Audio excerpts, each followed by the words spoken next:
Chapter 1. After the Last Visitors. By the time you arrive at the top of the stairs, the last visitors are already gone. Their voices have thinned into memory. Their footsteps, which only a little while ago moved in soft clusters through the lobby and up the carpeted incline, have faded completely. The doors below have closed. Somewhere beyond the thick walls, the city is lowering itself into evening, window by window, street by street, until even its restlessness begins to soften. Here, under the old Planetarium dome, quiet gathers quickly. You pause just inside the theater and let your eyes adjust to the dimness that remains after closing. A few aisle lights still glow low and blue, enough to shape the rows of upholstered seats into gentle curves. Their fabric holds the faint, familiar hush of many seasons. Wool coats brushed past in winter, light sleeves in spring, the careful settling of children and grandparents and solitary visitors who came to sit beneath an indoor sky.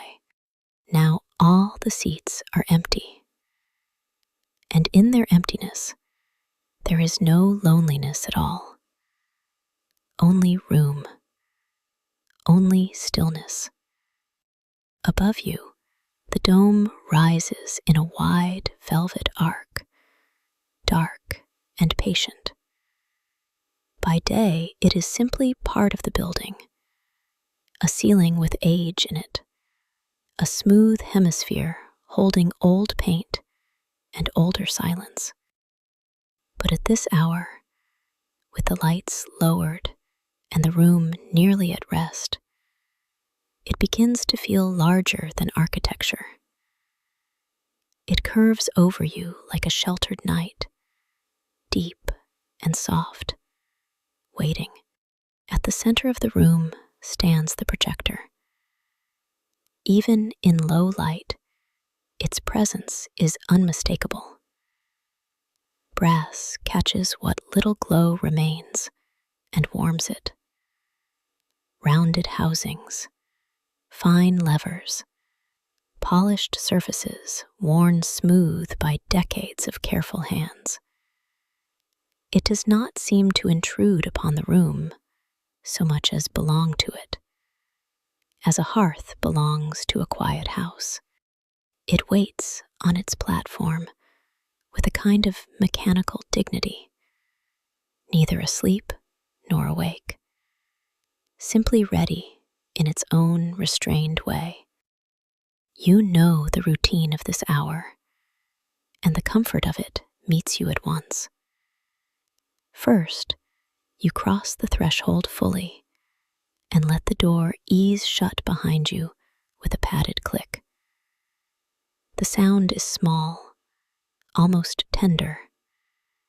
It seals the room without shutting it off from the world entirely. Beyond the walls, the city remains, distant and low. Beneath your feet, the carpet receives your steps without echo. Ahead, the aisles descend in soft lines toward the projector and the open center beneath the dome. You begin slowly, because there is no reason to do anything else slowly, except that the room invites it. One hand trails lightly along the end of the nearest row. The wood is cool where it frames the upholstered backs. Here and there, a seat remains tipped forward from its last occupant, and you ease it down into place. The movement is almost soundless. A soft fold, a small settling of cushion and hinge. Another seat, and another. Nothing to hurry. Just these small acts of order, each one returning the room to itself. In the low blue aisle light, faint dust drifts and disappears. It moves only when you do, then settles again into the still air. The ventilation breathes so quietly, you notice it only by listening for it. A low, steady hush somewhere in the walls, as gentle as distant surf heard from indoors. The building has its own nighttime voice. Not speech exactly, more like a way of continuing. You reach the first switch panel set discreetly beside the aisle. The metal plate is cool beneath your fingers. For a moment, you rest your hand there, feeling the familiar shape of the toggle. Then, with the smallest motion, you lower one row of lights. Click. The room deepens. Blue shadow gathers more fully between the seats. The brass at the center grows softer, less defined, and somehow warmer for being dimmer. The dome overhead seems to lift farther away, as if darkness itself has added height to it. You wait a moment after the switch, because this too is part of the ritual. Not only changing the light, but noticing what the change does. The silence that follows is never empty. It is layered. There is the faint ventilation, the almost imperceptible settling of an old building into evening, the remote suggestion of traffic so far below that it no longer sounds like movement, only like distance. And nearest of all, there is the quiet made by your own presence in the room. The soft shift of fabric at your sleeve, the calm rhythm of your breathing, the patient continuation of each step. You move farther down the aisle. The seats curve around the projector in widening arcs, all oriented toward the dome, as though even at rest they remain attentive. You straighten one program left tucked between cushions and smooth a slight crease from a seat back. You align another chair with the row. These are modest tasks, nearly nothing at all, and yet the room receives them.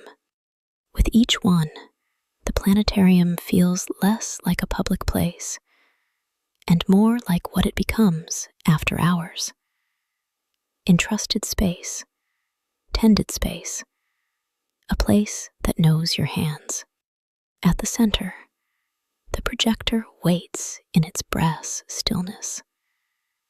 You do not go to it yet, not quite.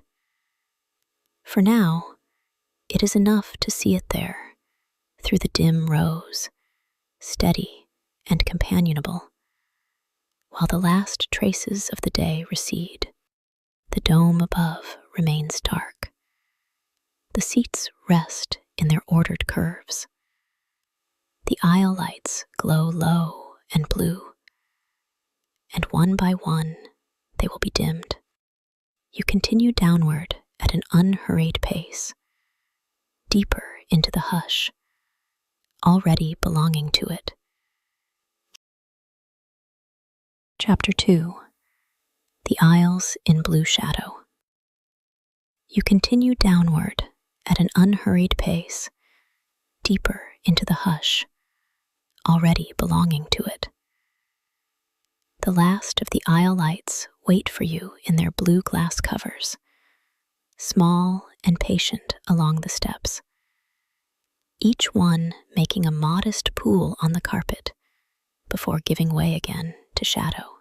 They are not bright enough to disturb the dome above, only enough to guide a careful foot, enough to touch the edges of seat legs and the curve of armrests with a cool, sleepy glow.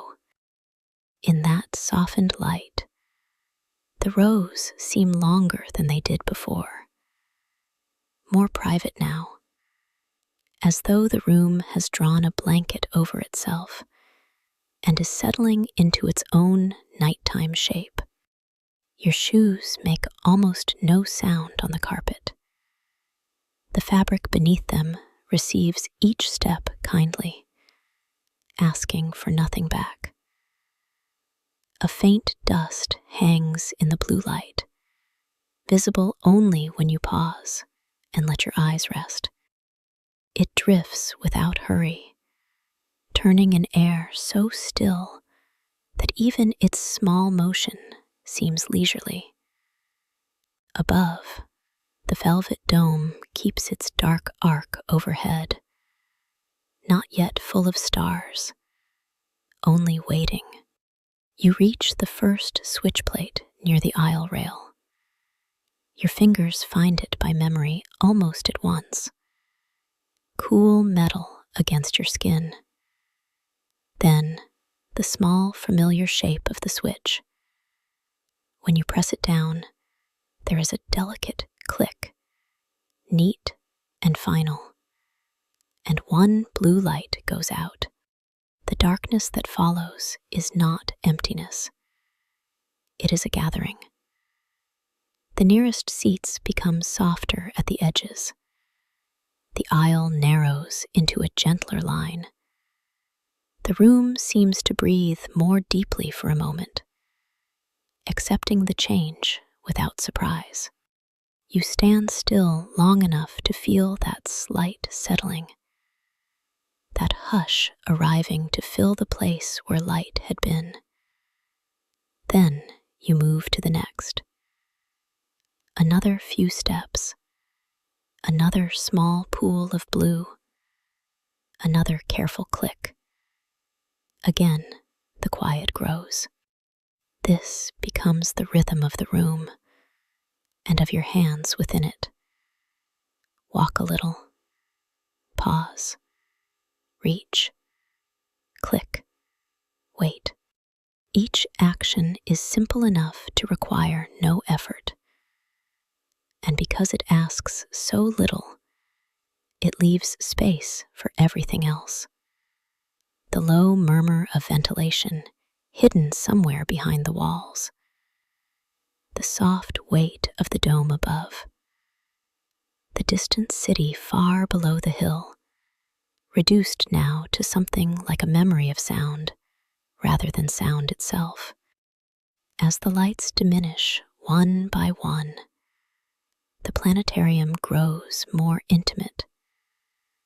The rows of upholstered seats no longer appear as a crowd of empty places, but as a series of quiet companions, each one turned upward, each one holding the shape of attention. Here and there, a seat back remains slightly tipped, left that way by the last visitors. You stop beside it, lay your hand on the top edge, and ease it gently into line with the others. The fabric is smooth where many hands have brushed it over the years, though still faintly textured beneath your palm. It gives off the mild, familiar scent of old upholstery kept clean and dry. Cloth, dust, a trace of warmed wood from the armrests, and the cool mineral note of the room after hours. When the seat settles into place, it does so without complaint. It belongs there. You leave it aligned, and the row looks calmer for it. A little farther on, a fold in the fabric catches your eye. No more than a shallow crease where someone shifted before leaving. You smooth it with the back of your fingers. The gesture is brief, but the effect lingers. The seat appears rested now, returned to itself. So many of the tasks here are like that. small enough to disappear almost as soon as they are done, yet somehow making the whole room feel more complete. You continue along the rows, moving between the aisles and the seat ends, making these tiny corrections. A chair turned slightly askew is nudged back into place. An armrest is touched, not because it needs cleaning, only because touch confirms it is there, solid and familiar. A seat back receives a light straightening. The room answers each gesture with more quiet. Soon, only a few blue aisle lights remain. Their glow is farther apart now, like beads on a dark thread. Between them, the carpet deepens into shadow. The brass of the great projector at the center catches almost nothing, only the faintest suggestion of shape. A curve here, a muted edge there. It waits with its usual dignity, saying nothing, asking nothing, simply present while you make the room ready around it. At the final row, you pause and look back. From here, the theater has grown very still. The seats descend in orderly arcs. The aisles are dim ribbons. Dust drifts lazily through the last blue light, then disappears. The dome above holds all of it in one quiet bowl. You can feel how the scale of the world has changed. Outside, there are streets, rooftops, windows, distances. In here, there is carpet, fabric, brass, shadow, and your own slow movement among them. Nothing more is required. You reach for another switch. Click. The blue light vanishes, and the darkness becomes softer still. Now your eyes have adjusted enough to move by shape and memory. The remaining light is sparse, but gentle. It outlines what matters. The curve of the nearest seat, the aisle's descent, the patient body of the projector, the high enclosing sweep of the dome. Everything else can rest. You make one more pass with your hand along the top of a row, feeling the even sequence of seat backs beneath your fingertips. One after another, they meet your touch with the same quiet firmness, as if the whole room has settled into a single shared posture. Ordered, tended, ready. When you come to the next switch, you let your fingers rest there for a breath before pressing it down. Another delicate click, another widening of shadow. And in the blue hush that remains, the planetarium seems to draw closer around you. Smaller and safer now, its aisles dimmed, its seats composed, its stillness deepening with every gentle thing you have done. Chapter 3. Brass, levers, and quiet care. And in the blue hush that remains, the planetarium seems to draw closer around you. Smaller and safer now, its aisles dimmed, its seats composed, its stillness deepening with every gentle thing you have done. From that gathered quiet, your attention moves naturally inward, toward the instrument waiting at the center of the room. You cross the last stretch of carpet slowly, your steps softened by the thick pile, until the projector rises before you in the dimness. Up close, it feels less like a machine and more like an old companion, keeping its place faithfully night after night. Its rounded housings catch what little light remains. Brass glows in low, patient tones, not bright now, but warm and deep, as though it has learned how to hold darkness kindly. You pause beside it for a moment before touching it. There is always something reassuring in this first nearness. The projector has weight, even in stillness. Its levers rest exactly where they should. Its handles, worn smooth by many careful hands, carry the soft shine of long use. Fine seams and screws, little joints and hinges, all sit with the quiet certainty of things made to endure.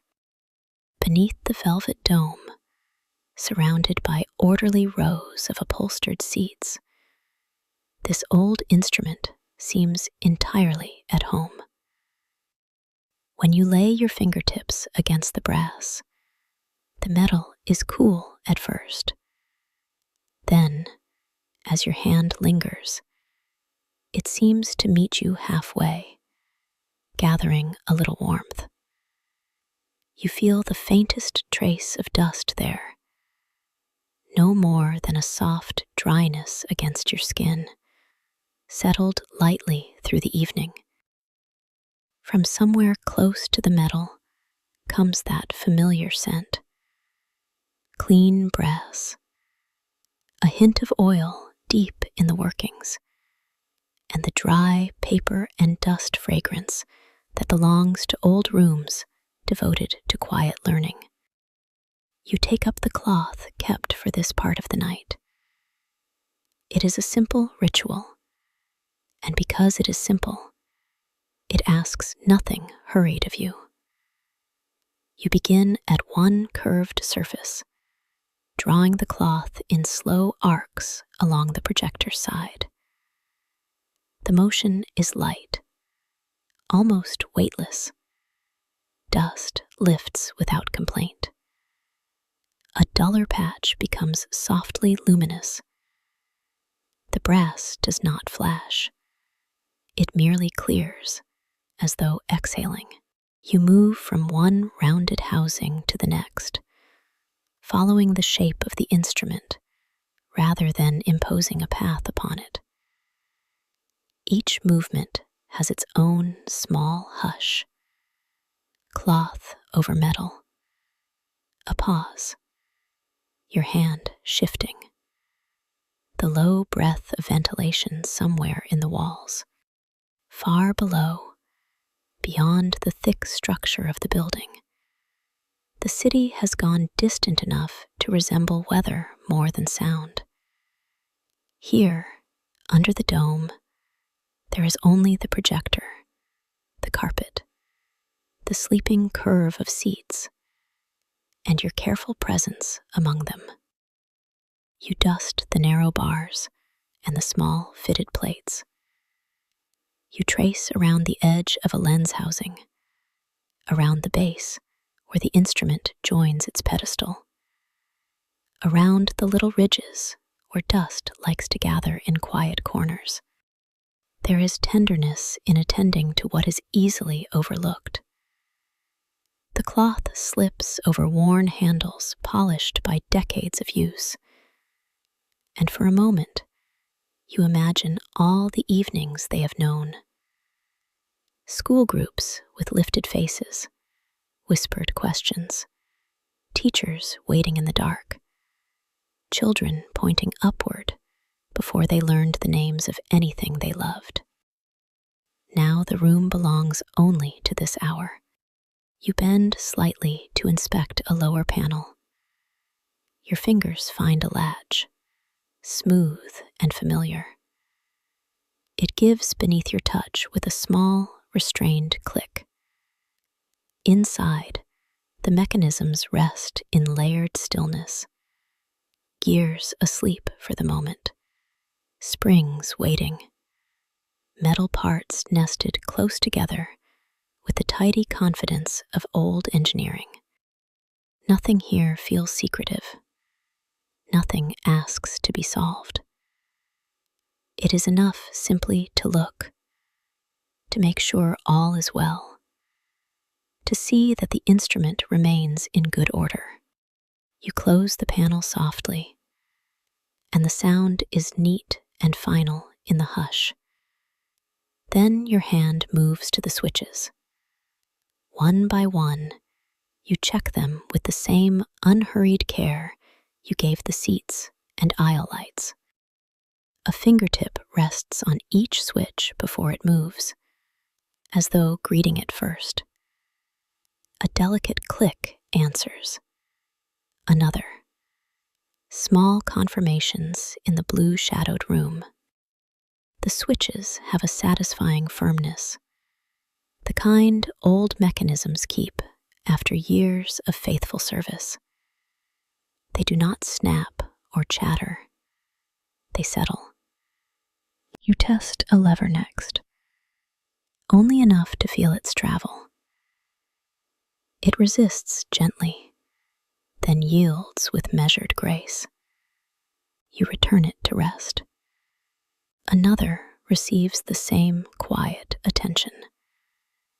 There is comfort in their weight, in the modest effort they ask of you, in the way each part seems to remember its purpose without strain. This projector does not demand command. It invites stewardship. As you move around it, your palm occasionally brushes the pedestal, the edges of housings, the smooth curve of brass domes no larger than lanterns. The instrument is full of rounded forms, patient geometry, practical beauty. Even in darkness, it seems designed to be read by touch. Cool metal, softened corners, worn grips, the faint tack of old paint on a hidden bracket, the slight give of a rubber foot where it meets the floor. These details gather into familiarity. Soon, the cloth is folded once more in your hand, its work complete. The projector stands a little clearer now, a little more awake in the room, though still perfectly still. Dust no longer veils its surfaces. The brass holds a dim, honeyed glow. Levers rest in readiness. Switches wait in their proper places. Around it, the planetarium remains hushed and companionable.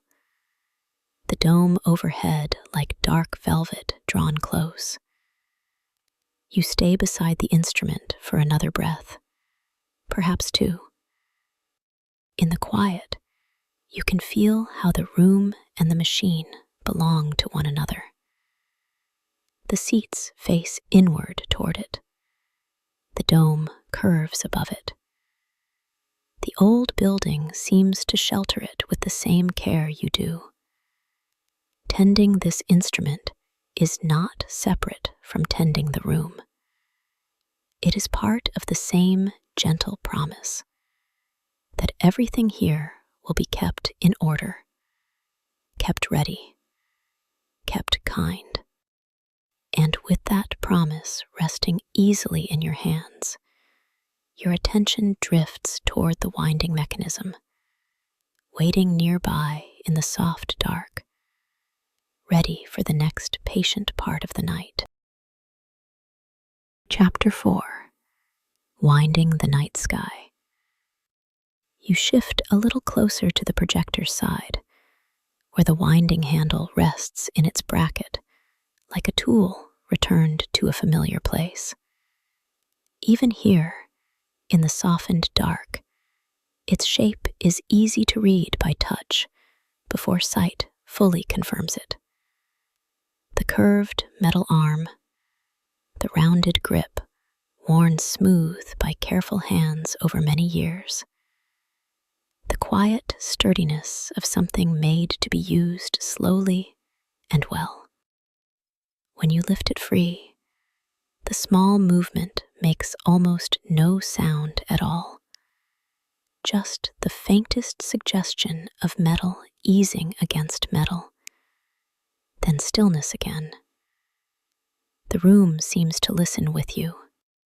Above, the velvet dome remains dark and waiting. Around you, the upholstered seats keep their patient rows, their armrests and folded backs now mostly given over to shadow. The last of the blue aisle light has long since faded, and what remains is a gentler dimness, enough to hold shape without disturbing rest. You fit the handle into place. There is a soft, precise meeting of parts, a tiny click. Then your hand settles around the grip, and for a moment, you do nothing more. You simply feel the mechanism before you begin. The coolness of the handle, the slight weight of it, the hidden strength held deeper within the projector's body, where springs and gears wait in their disciplined arrangement.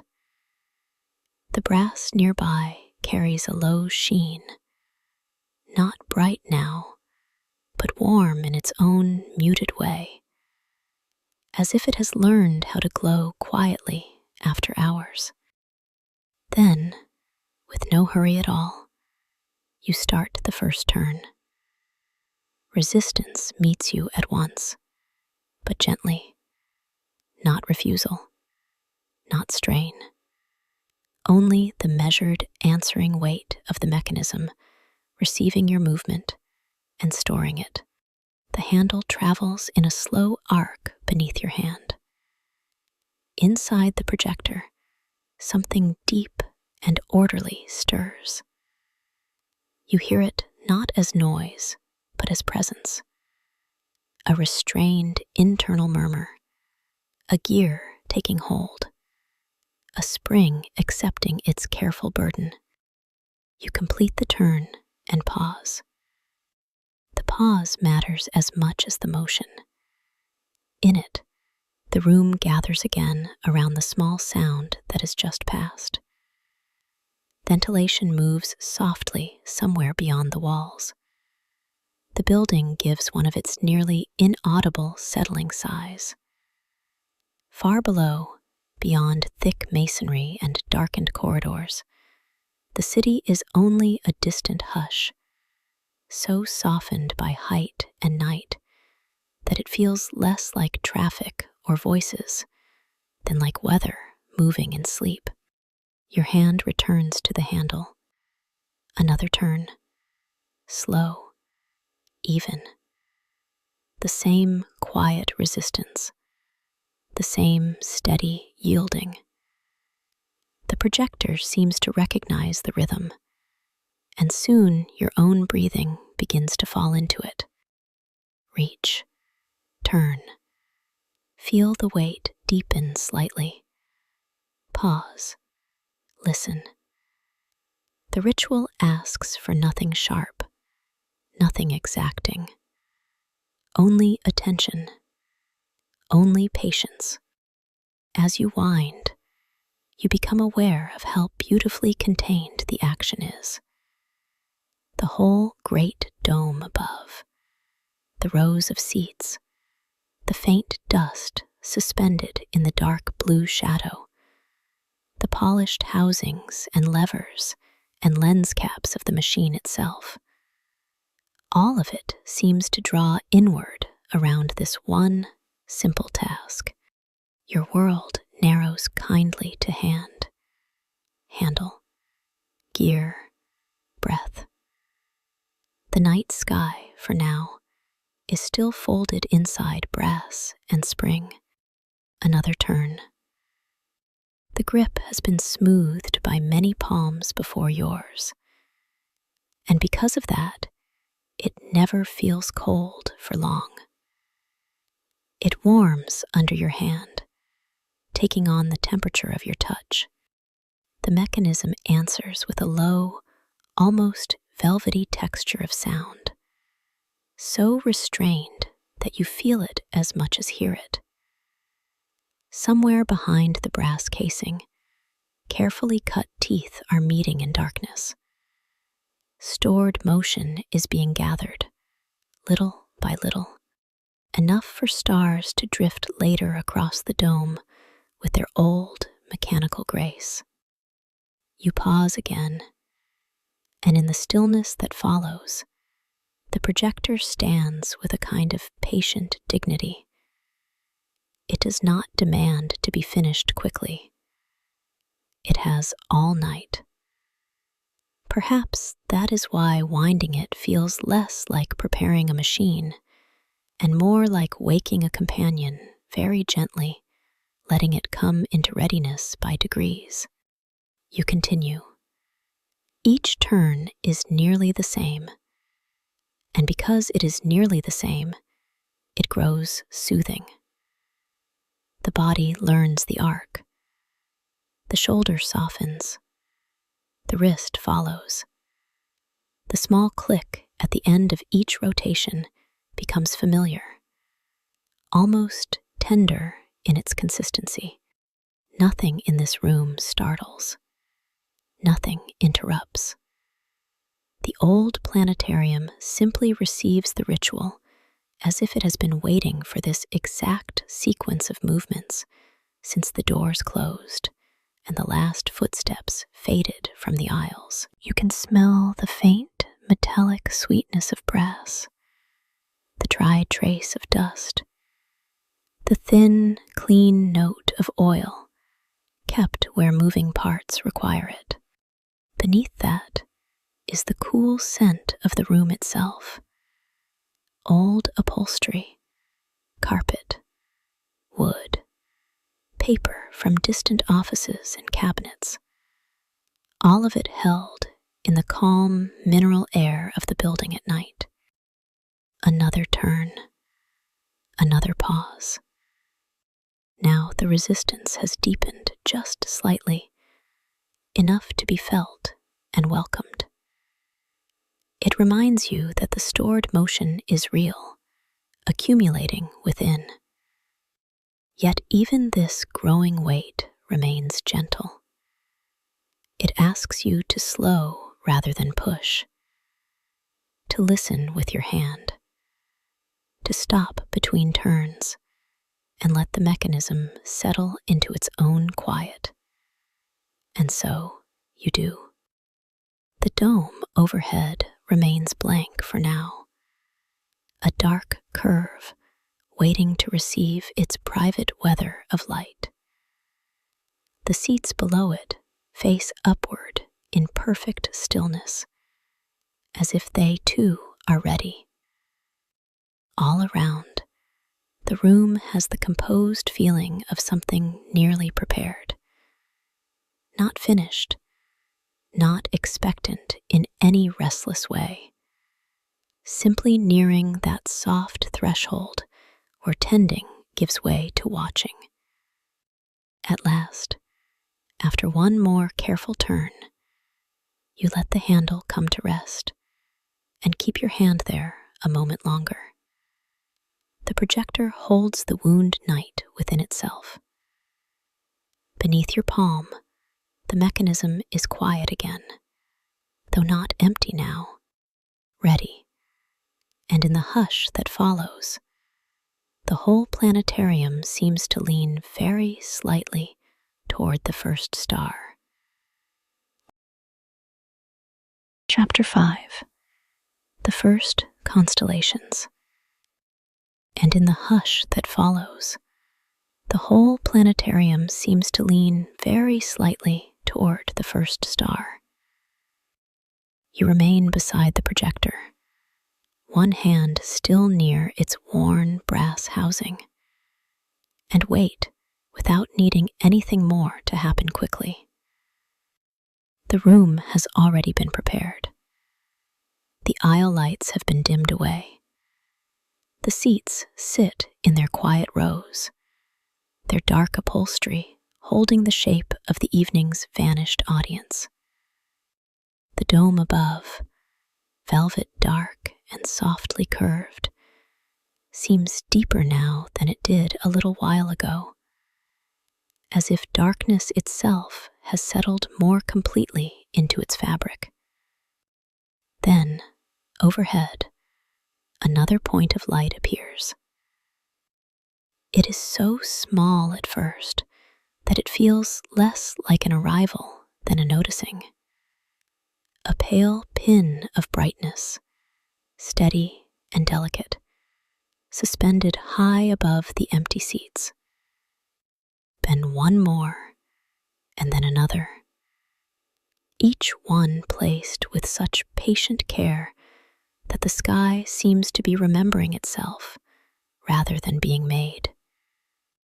You listen, and beneath the low breath of ventilation, you can hear the projector's restrained clockwork murmur begin its long work. Not loud, not insistent, only a fine mechanical presence, a measured turning somewhere inside polished brass and hidden gears. It is the sound of something old doing exactly what it was built to do, with dignity and calm. You ease back a step, then another, your shoes making almost no sound against the carpet. From here, the projector stands at the room's center, like a quiet instrument at rest, though you know it is not resting at all. It is moving with exquisite slowness, sending its careful lights upward into the dome. Dust drifts through the faintest wash of blue shadow near the lower edges of the room. But above, the darkness has become clean and spacious. A short line of stars gathers over one section of the dome. Not all at once. One appears, then a second a little apart, then a third. And suddenly, your eye draws the line between them without effort. There is no need to name it. It is enough to feel the old familiarity of pattern, the way scattered points become companions when they hold still together. Nearby, a softer cluster blooms, close-knit and faintly shimmering, like a handful of bright grains laid carefully across black velvet. You let your gaze wander as the room does the work for you. This is the change in the night's rhythm. Until now, there have been small tasks, each one gentle and complete in its turn. A switch lowered, a seat straightened, a brass surface dusted, a handle wound. But now the doing gives way. The planetarium takes over. The dome receives. The projector offers. And you, at last, are free to simply look. You move to the nearest row and rest your fingertips briefly on the top of a seat back. The fabric is cool, the wood trim smooth with age. You slip into the aisle and choose a place halfway up, not too near the projector, not too far from its quiet company. The seat lowers with a softened hush beneath you. Around you, the other chairs remain empty and orderly, their armrests dimly outlined, their shadows pooled together. Above, the stars continue to gather. A curved arrangement appears near the edge of your vision, then slowly clarifies into something balanced and poised. Elsewhere, a wider spacing suggests a shape too large to hold all at once, so your eyes travel from one point to the next, accepting distance as part of the design. Here a pair, there a scattering. Then, with a little patience, a figure hidden in plain sight. Nothing rushes. The constellations do not announce themselves. They drift into recognition the way memories do when you are very calm. First a fragment, then a relation, then the quiet certainty that you have known this shape before. The dome seems larger now that it is inhabited. Its curved darkness no longer feels empty, but gently populated, stitched with these small, unwavering lights. The upholstered rows below become less important. The aisles soften. The projector's brass body, though still present at the center of the room, grows almost modest beneath the sky it is casting. Even the city below, with all its distant streets and sleeping windows, recedes behind thick walls and old stone, until only a faint hush remains to remind you that the world continues elsewhere. Here, there is only this room, this velvet bowl of night, this slow, mechanical sky you breathe. And the pace of your breathing seems to find an easy agreement with the turning overhead, not because the stars move quickly enough to follow, but because they move so slowly that there is nothing to keep up with. A line of light inches almost imperceptibly across the dome. A cluster settles into place. Another faint geometry emerges beyond it, patient and complete. The old projector continues with perfect restraint. A tiny shift of gears, a soft internal turning. No flourish, no spectacle. Just a handmade cosmos moving with courtesy through darkness. You tilt your head back a little farther into the seat. From this angle, the dome becomes almost endless. The edge of it disappears. The stars seem less projected than suspended, as if they have always been waiting there for the room to grow quiet enough to reveal them. Their brightness is gentle, never sharp. They do not pierce the dark. They rest within it. And so you rest within it too. Looking up, you notice one small pattern, then lose it and find another. A line becomes an arc becomes a figure. A cluster hangs like a whispered thought. Space opens between each point, generous and untroubled. The room asks nothing of you now except this simple companionship. To be here while the first constellations take their places above the sleeping seats, above the polished brass, above the soft carpet and the blue shadowed walls, and to let their patient geometry settle quietly into you. Chapter 6. Under the Velvet Dome. The pattern overhead continues to gather itself without haste, and you remain where you are, halfway up the aisle, no longer moving from task to task. The room has been tended. The switches have been checked. The brass body of the projector stands quietly at work below the dome. Now there is only this slower part of the night, when the planetarium seems to draw its own soft breath and hold you within it. You ease yourself down into one of the upholstered seats and feel the faint give of the cushion beneath you, the familiar firmness under the worn fabric, the armrests smooth from many hands and many years. Around you, the rows descend in quiet curves toward the projector at the center, each seat dark and orderly, each one facing upward as if it, too, has settled into attention. The carpet underfoot keeps every movement gentle.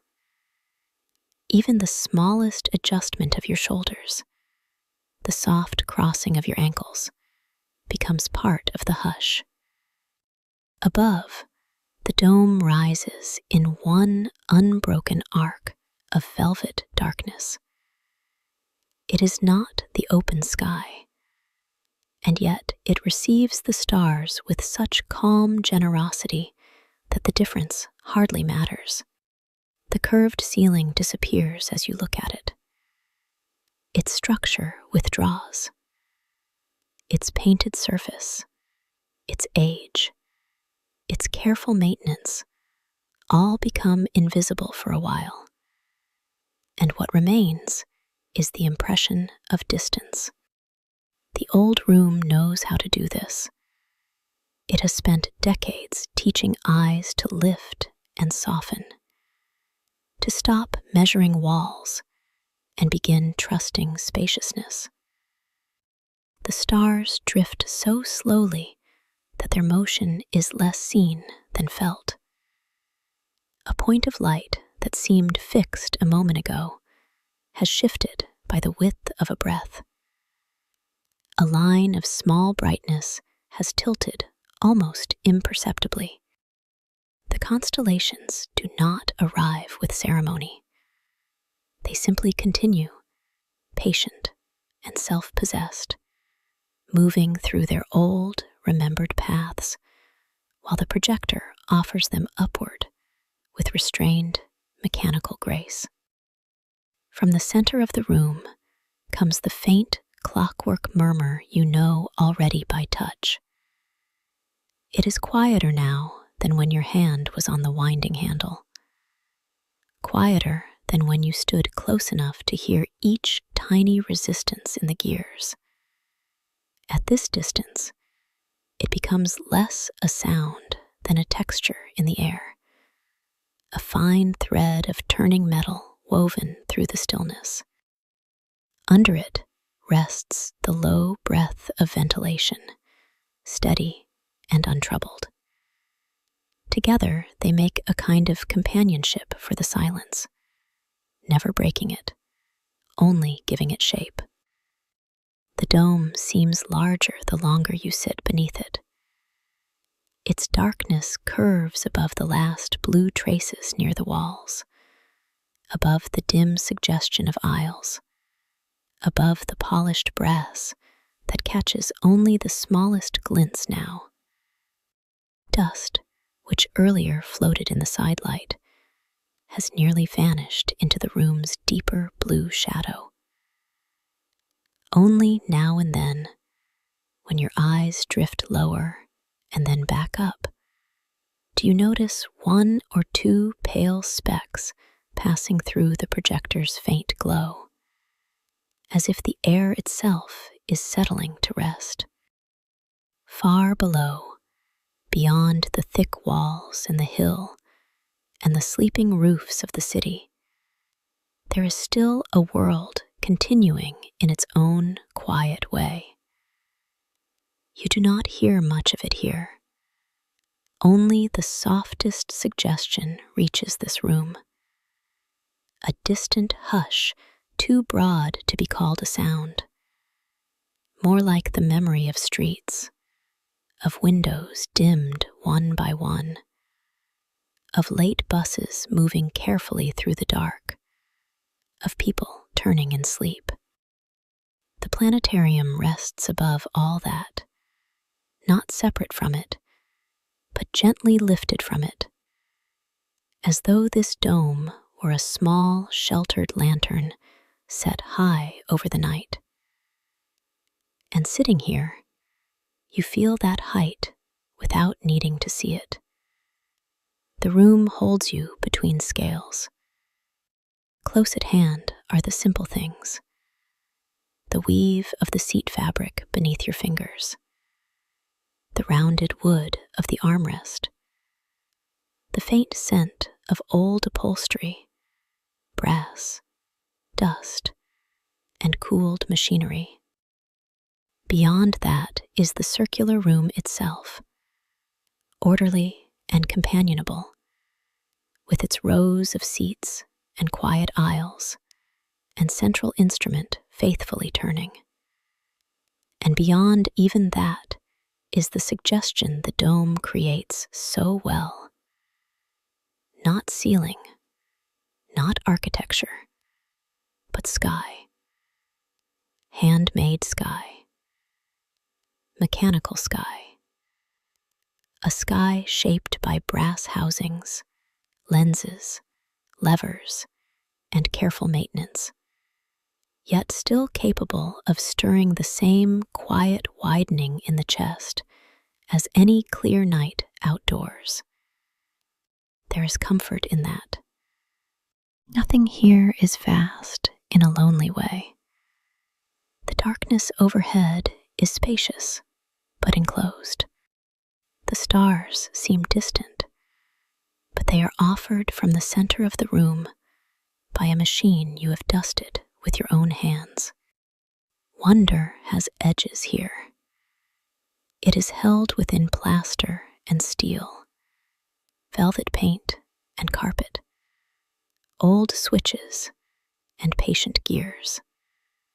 Because it is held, you can rest inside it.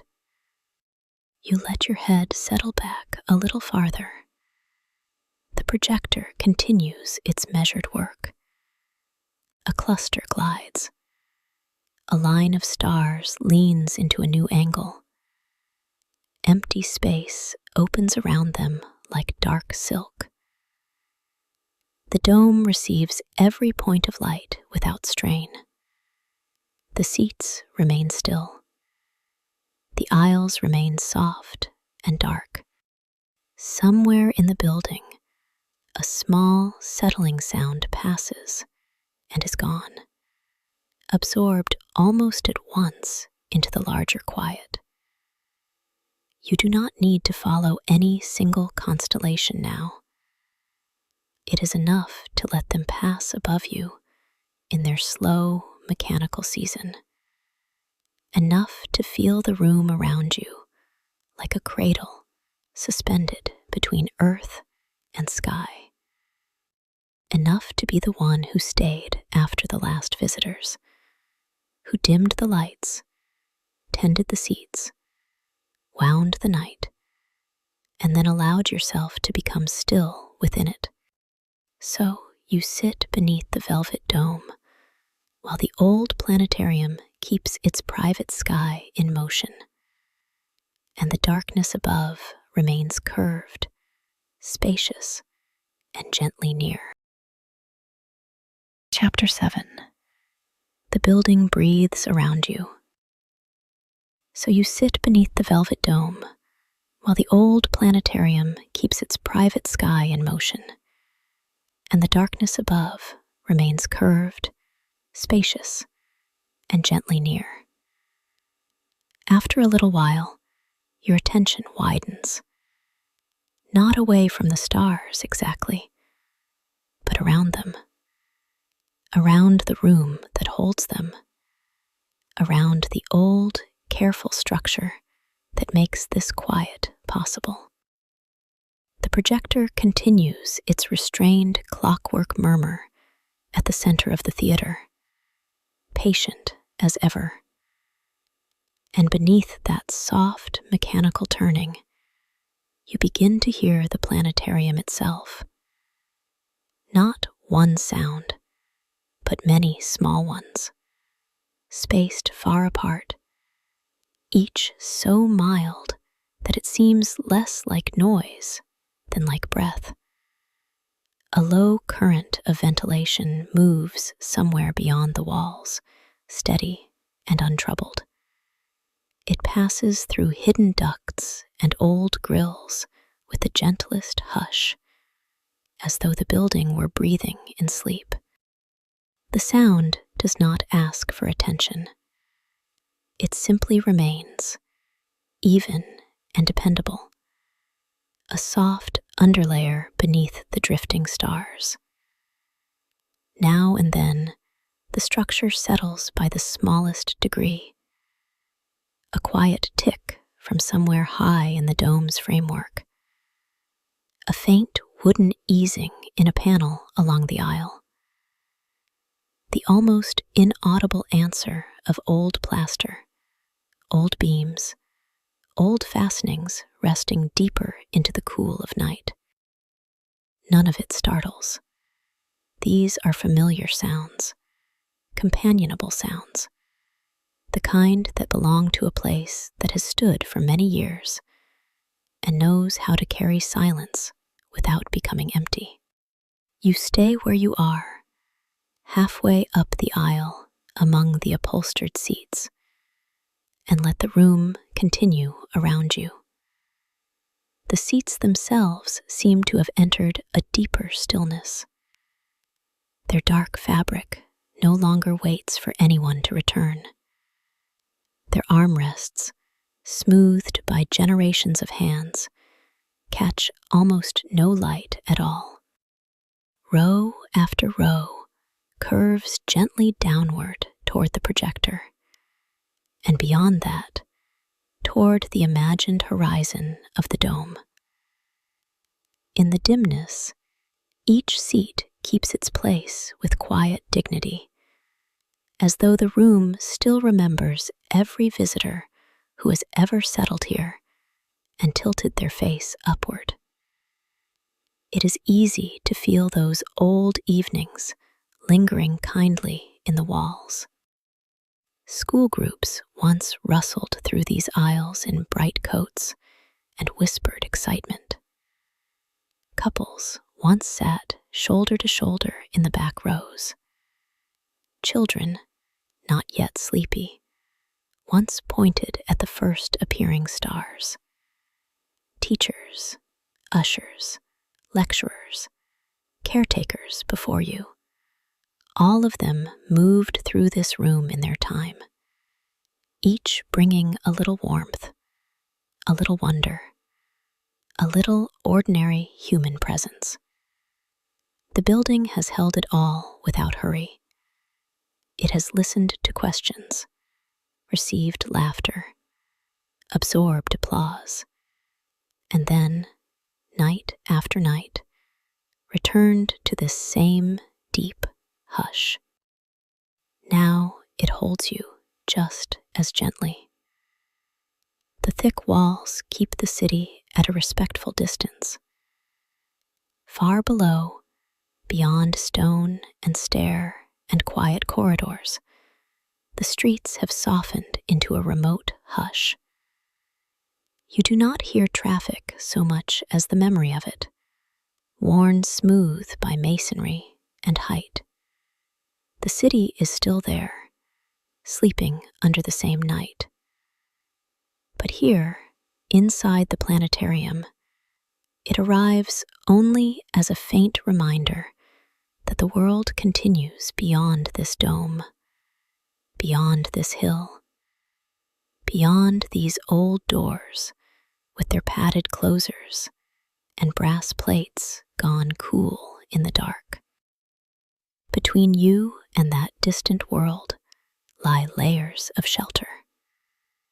Carpet underfoot, seats in ordered rows, walls curved and thick, corridors empty now, their lights lowered, storage rooms with cabinets closed, offices with papers resting in drawers, the lobby below with its quiet display cases and polished floor, all waiting without impatience for morning. You can almost sense those spaces in their still arrangement, each one settled into place, each one part of the same sleeping body of the building. And from somewhere beyond the theater, very far off, comes the faintest suggestion of a corridor sound. Perhaps a vent shifting, perhaps a door easing in its frame, perhaps only the building answering itself. The sound rises and fades so softly that it leaves no edge behind it. It only deepens the feeling that you are not alone here, and never quite could be, because the planetarium is around you in every direction. Above, below, behind the walls, under the carpet, within the old brass heart of the projector.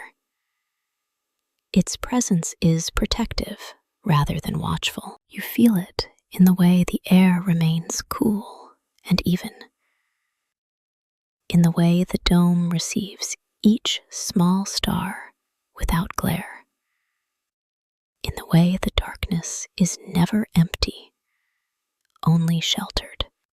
This is an old place, but not a neglected one. Time has softened it, polished it, taught it patience. Every worn stair edge, every quiet hinge, every smooth wooden rail speaks not of decay, but of long use and steady care. Perhaps that is why the room feels so easy to trust. Nothing here is trying to dazzle you now. Nothing performs. The stars drift in their measured paths. The projector turns. The ventilation breathes. The building settles, then rests, then settles once more by a fraction too small to name. All of it happens without demand. All of it allows you to become stiller in return. So you listen to the low air moving through hidden passages, to the faint clockwork at the room's center, to the occasional tiny adjustment of wood, plaster, brass, and beam, to the silence between these things, wide and soft and complete. And as you listen, the whole planetarium seems less like a room you are sitting in, and more like a quiet companion gathered around you, old, familiar, and entirely at ease with the night, breathing softly beneath the turning stars. Chapter 8. Slow turning above the sleeping city. And held by that soft, breathing quiet, you begin to notice how far above the city you are, not in any sharp or measuring way, only as a feeling, gentle and spacious. The planetarium seems perched in its familiar place above sleeping streets, above the last late windows, above stairwells and rooftops and darkened courtyards where the day has already loosened its hold.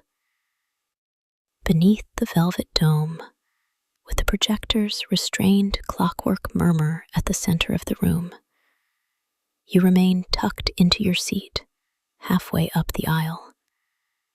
And yet your thoughts drift outward, slowly, as the stars continue their measured turning overhead. The city is not absent. It is simply softened. Far below the hill, or below the old roofline and terraces of the building, It rests in layers of dimness. You can imagine the rooftops first, long rows of slate and tar and tile, gone nearly colorless in the night, their angles gentled by darkness, chimneys standing still, gutters silvered only in memory. Here and there, a narrow window still holds a little light, but even those seem to be dimming as you think of them, as if one room after another is being folded carefully into sleep. The dome above you carries its own sky, handmade and patient. A cluster of small lights glides almost imperceptibly from one curve of darkness toward another. A line of stars follows behind, delicate and exact, though softened by distance and by the hush that fills the room. The old projector does not hurry them. It only offers them steadily, with its faint turning gears and polished brass still catching the smallest suggestion of glow below. You breathe, and the room breathes with you.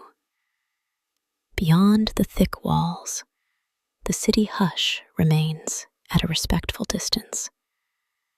No single sound reaches you clearly. There is only that broad, faraway suggestion of a place still existing beyond stone and corridor and stair. A sleeping network of avenues, rooftops, bridges, quiet intersections, all lying under the same night that now curves above you in miniature. The thought does not widen the world in a way that asks anything of you. It only makes the shelter of this room feel deeper, more complete.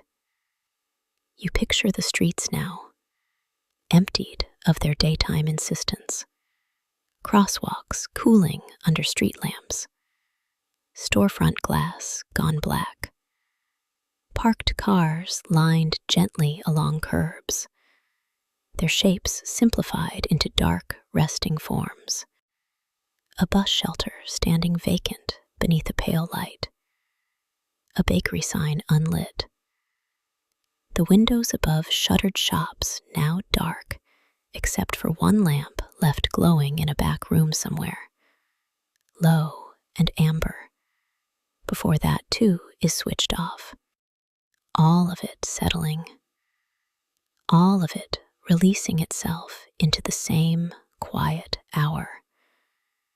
And above those streets, above those roofs, the true sky turns on in silence, while here beneath the velvet dome, its careful reflection turns with it.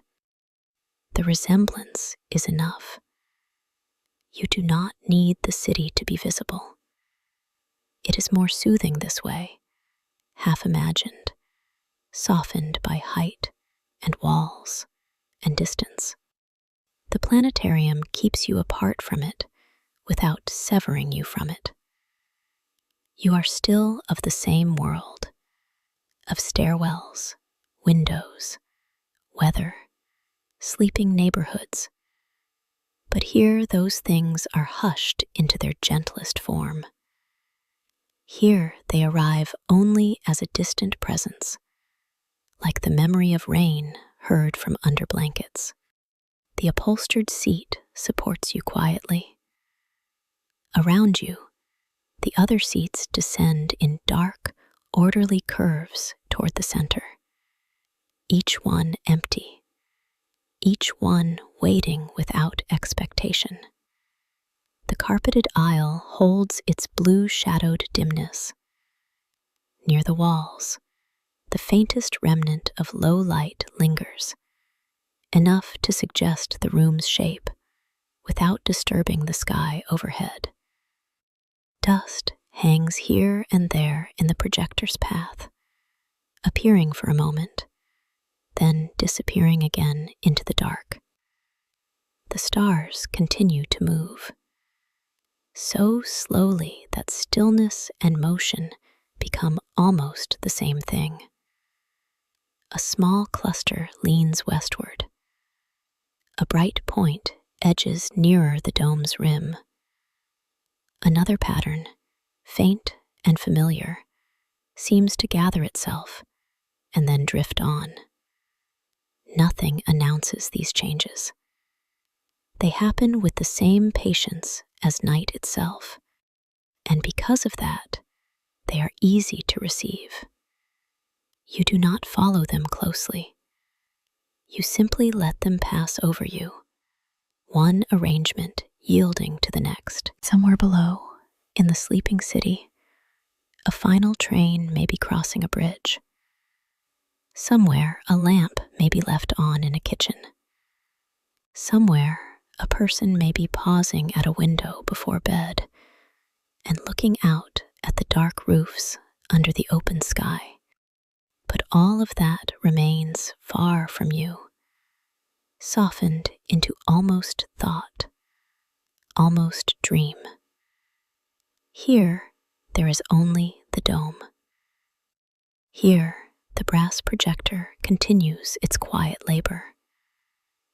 Here, the building keeps its old watch above the city, thick-walled and calm, its ventilation low and steady, its settled beams and plaster holding the hush like cupped hands.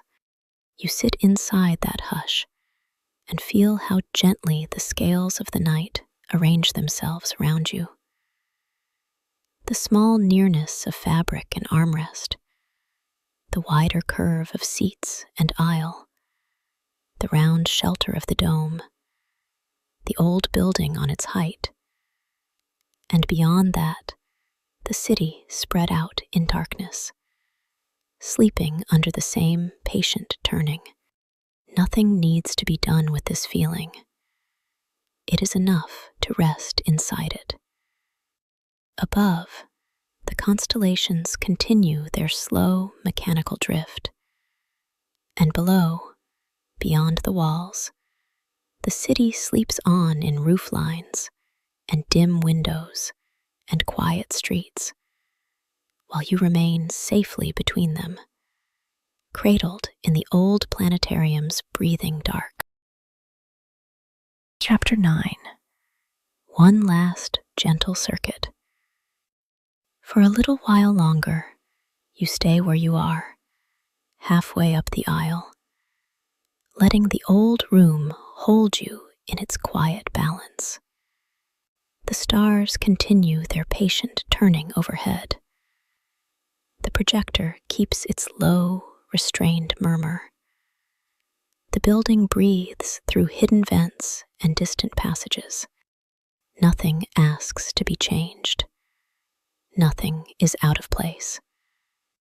And yet, as caretakers do, you rise once more. Not because the room is unsettled, but because one last gentle circuit is part of the kindness of the night. You stand carefully, with the soft hush of fabric and the faint yielding of the seat beneath you. The carpet receives your steps at once, swallowing sound. Around you, the curved rows of upholstered chairs wait in dark, orderly arcs, their armrests catching the slightest trace of dim blue from the wall lights that remain. Above them, the velvet dome carries its handmade sky without hurry. You begin at your row and move inward with an easy, familiar pace. A seat back sits a little forward, as though the memory of a visitor still rests there. You touch it lightly and guide it back into line. Another chair has turned a fraction toward the aisle. You straighten it with two quiet fingers on the worn wood of its arm. fold in the fabric of one seat has risen into a small ridge. You smooth it flat. Each small correction is simple, almost weightless. The room receives them without comment, and after each one, there is a deeper sense of order, as if the planetarium settles more comfortably into itself. You continue down the aisle. The remaining aisle lights are already low, little blue glass glows near the walls, softened to their gentlest setting.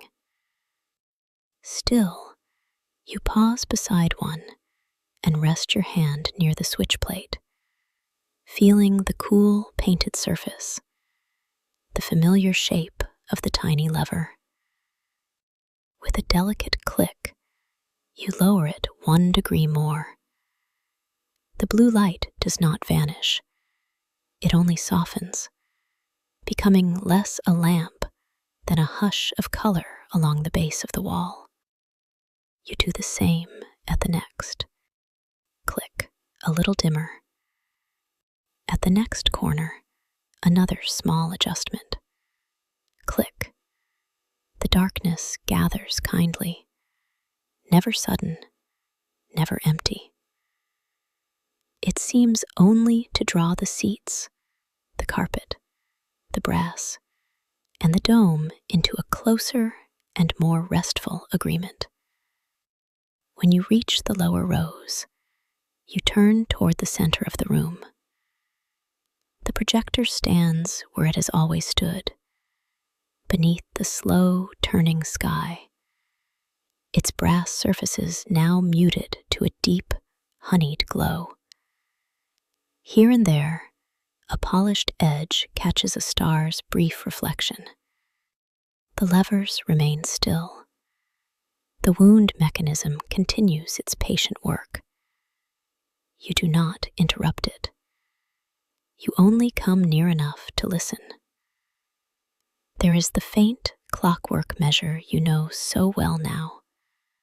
A discreet turning, a contained effort, the softest suggestion of gears moving with practiced dignity. Beneath it, the room's ventilation drifts steadily through old grills. Beneath that, almost too quiet to name, the building keeps its own slow language of timber, plaster, and settled weight.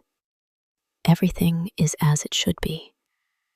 You let your fingertips rest for a moment on the projector's smooth brass housing. It is cool, with the slightest retained warmth from its labor. No dust has gathered since you tended it. No switch has shifted. No tremor of imbalance asks for your hand. The machine needs nothing from you now, except your trust. And so you give it that, standing beside it for one calm breath, then another. From there, you make your way toward the side door. The carpet changes subtly near the wall, firmer where fewer feet have passed. The door is closed, its padded frame meeting the jamb in a quiet seal. You place your hand on the handle and feel the steadiness of it. The old metal worn smooth by years of ushers, lecturers, projectionists, and those who locked up after everyone else had gone home. You do not open it. You only test it gently, enough to know that it is latched, secure. The corridor beyond remains only a thought. Dark stairs, framed posters, the faint mineral coolness of stone, all resting in their own silence. You cross slowly to the opposite side and check the second door in the same way. A light touch, a small, sure pressure, held fast, secure here as well. The reassurance is simple. And because it is simple, it goes deep.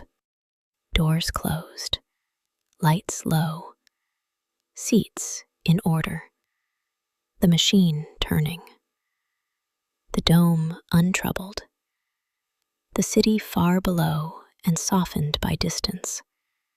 Nothing left undone. You make your way back up the aisle, more slowly than before, as though the room itself has lengthened in the dark. The rows on either side feel quieter now that you have passed among them.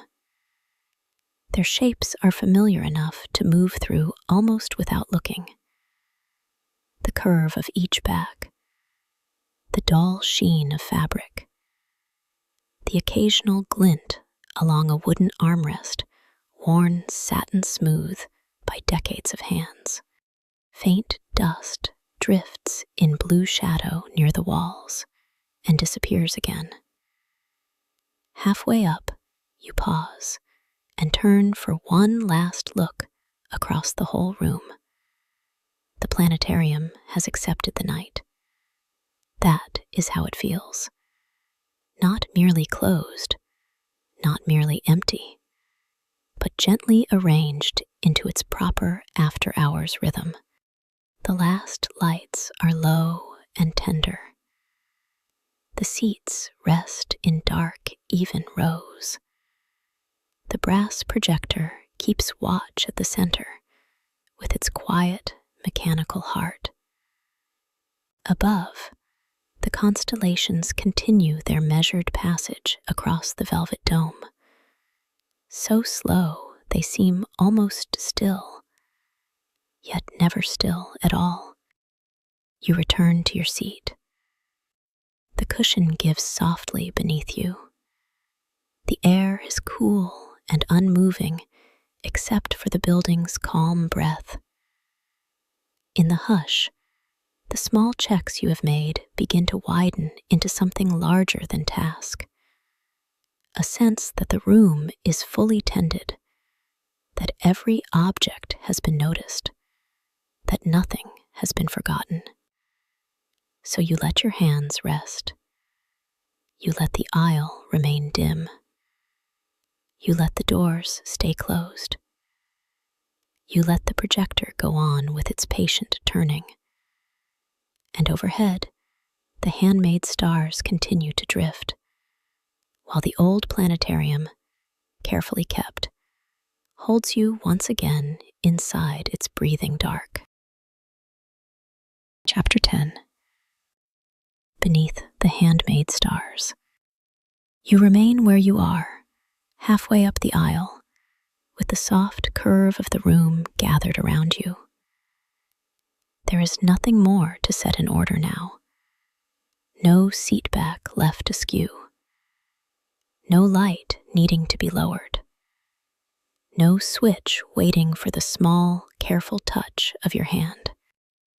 The work has thinned into watching. And watching has thinned into something quieter still. Above you, the velvet dome holds its patient sky. The stars move so slowly that they seem, at first, almost still. Only after a little while do you notice that a cluster has shifted by the width of a breath, that a line of pale points has drifted toward the dome's curve, that the familiar geometry overhead is not fixed, but turning, always turning, with the projector's restrained and faithful care. At the center of the room, the old machine continues its private labor. Its brass surfaces no longer shine brightly in the dark, but gather what little light there is and keep it close. A low glimmer along a rounded housing, a softened edge on a lever, a dim warmth at the rim of a lens. From where you sit, it is less an object now than a presence. Its clockwork murmur is so steady that silence folds around it instead of breaking. a faint gear, a measured breath of ventilation, the deep hush of carpet, wood, fabric, plaster. Then quiet again. You rest back into the upholstered seat. The fabric beneath you is cool and familiar. The wooden armrests, worn smooth by many hands before yours, hold a little stored warmth from the room. Around you, the other seats curve away in dark rows, each one settled, each one waiting without expectation. Their shapes are barely visible now, only the gentlest suggestions in blue shadow near the walls and along the descending aisle. The blue lights have been lowered until they are almost not lights at all. They remain only as a softness, a memory of color near the edges of the room, where wall meets shadow and shadow meets carpet. Dust moves through that dimness now and then, too slow to watch directly, appearing only when a point of mechanical starlight catches it for an instant and lets it go. The dome overhead seems larger the longer you look at it. Its curve disappears. Its surface withdraws. The old velvet darkness becomes distance, and then more than distance, a sheltered kind of depth, a darkness shaped not by emptiness, but by care. You know the plaster above the fabric. You know the beams above the plaster, the roof above the beams, the sleeping city beyond. And still the room gives itself to the softer illusion. It allows the sky to open. A small cluster glides onward. A line of stars follows. A scattered brightness gathers and loosens and gathers again as your eyes soften and stop trying to name what they see. Nothing asks to be recognized. Nothing asks to be remembered correctly. The constellations are gentle enough to remain only patterns, only companionships of light, only the old projector's way of laying a careful sky across the dome. You breathe, and the building breathes with you. Air moves quietly through hidden grills. Somewhere in the old structure, timber settles by the slightest degree. A corridor beyond the theater remains still. Stone stairs hold their cool silence. Thick walls keep the city at a respectful distance, so that whatever remains awake below arrives only as a softened hush, too far away to disturb this room's enclosed night. You could imagine rooftops beneath the hill, or beyond the windows you cannot see from here. Dark tiles cooling under open sky. Chimneys standing in rows. A few late windows dimming one by one. Empty streets holding the last of their warmth. But even these thoughts lose their edges as they come. Inside the planetarium, the truest thing is the slow turning above you. The projector continues. The stars continue. And you, with no further task to complete, are simply here beneath them. The old brass instrument seems to understand this final kind of caretaking, the kind that asks nothing of the hands, to remain, to witness, to keep company with the room while it settles fully into itself. The building has accepted the night. The seats have accepted their stillness. The dome has accepted its drifting lights. Even time seems to have accepted a gentler pace, measured now not by clocks or doors or footsteps, but by the almost imperceptible passage of one constellation after another across the velvet dark. You do not need to follow them. You do not need to hold on to each shape. It is enough to let them pass. A pale arc moves near the far side of the dome. A faint cluster lingers overhead. A few solitary points remain in the open dark between, giving the eye somewhere easy to rest. The room is so quiet now that every sound arrives rounded and kind. The projector's inner turning, the low breath of air. Once, the smallest settling whisper in the walls.